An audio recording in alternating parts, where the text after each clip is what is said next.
Halo semuanya, salam sehat untuk kita semua.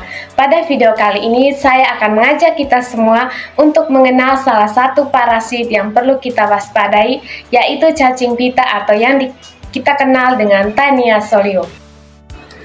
Jadi, apa sebenarnya Taenia solium itu? Seperti yang kita lihat di gambar, ini adalah jenis cacing pita yang bisa hidup di dalam tubuh manusia dan hewan, terutama babi.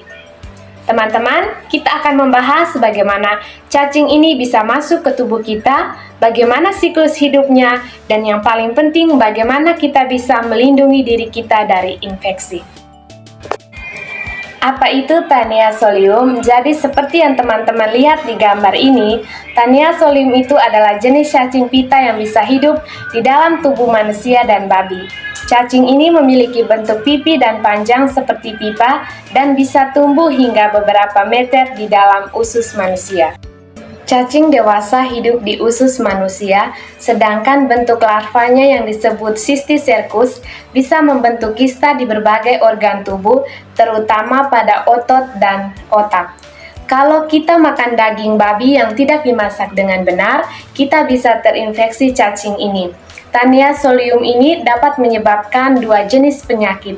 Yang pertama, taeniasis atau infeksi oleh cacing pita dewasa di usus, dan penyakit yang kedua kita sebut dengan Cysticercosis, yaitu infeksi oleh larva cacing yang membentuk kista di organ tubuh.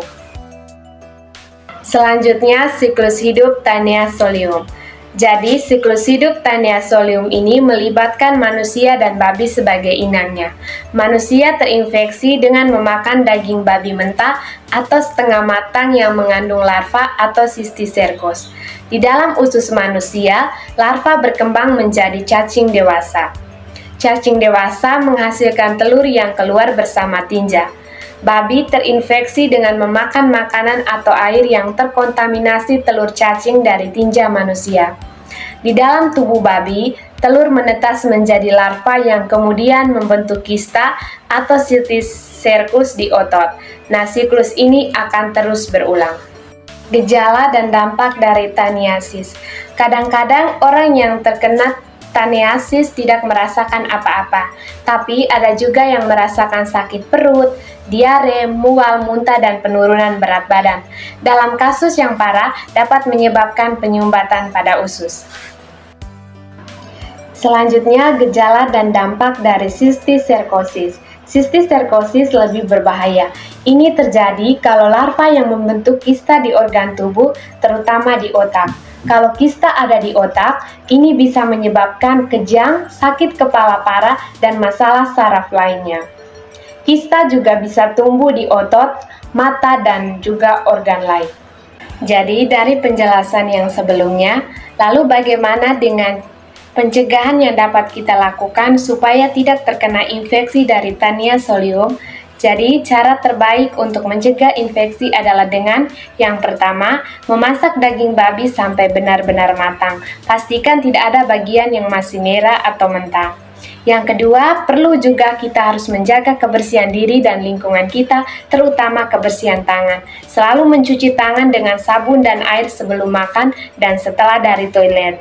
Yang berikut, menghindari konsumsi makanan atau air yang tidak terjamin kebersihannya. Dan yang terakhir, sanitasi lingkungan yang baik, terutama pengelolaan tinja yang benar. Selanjutnya, pengobatan taniasis dan Cysticercosis. Yang pertama, penyakit taniasis diobati dengan obat cacing yang akan diresepkan oleh dokter. Sedangkan yang kedua, penyakit Cysticercosis. Nah, Cysticercosis ini pengobatannya lebih kompleks tergantung pada lokasi dan jumlah kista.